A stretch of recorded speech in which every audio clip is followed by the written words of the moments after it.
लोग आने चाहिए। नजम सेठी साहब भी करके चले गए, बदिउल जमा साहब, आपके पास क्या इत्तला है? कोई और आ रहा है या शाह खबर साहब ही इस मामले को कंटिन्यू करेंगे?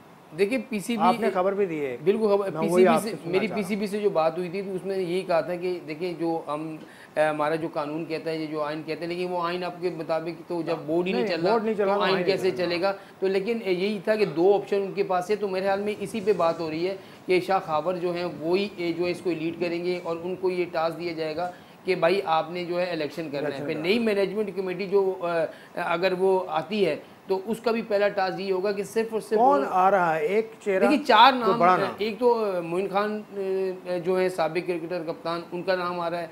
एक नदीम उमर का नाम भी जो है वो जो फ्रेंचाइज के मालिक है, फ्रेंचाइज के मालिक होकर वो कैसे मैं कह रहा हूँ, बनेंगे? एक उनका भी नाम आ रहा है। कैसे बनेंगे एक खोकर साहब है, सईद खोकर, उनका भी एक नाम आ रहा है। तो इससे से 3 से 4 नाम ऐसे हैं कि जो आ रहे हैं, इनको जो है वो उनसे मुलाकात होगी। पहली मुलाकात मोइन खान से है, फिर उनसे वजीर आजम की, फिर इनकी, क्योंकि इनको इस्लामाबाद बुला लिया गया है पीर को इनकी मुलाकात मुतवक्किल है वज़ीर आज़म से। तो उसके बाद ये पता चलेगा कि आया मोइन खान को बनाया जाता है या किसी और को चुना जाता है। आएंगे, तकरूरी इनकी होगी छोटे पीरियड के लिए, सिर्फ छोटे पीरियड के लिए होगी और इनका सिर्फ और सिर्फ ये काम होगा कि पाकिस्तान क्रिकेट बोर्ड में इलेक्शन करवाया जाए, बोर्ड गवर्नर बने, इलेक्शन हो और उसके बाद जो मुंतखब चेयरमैन है वो आए और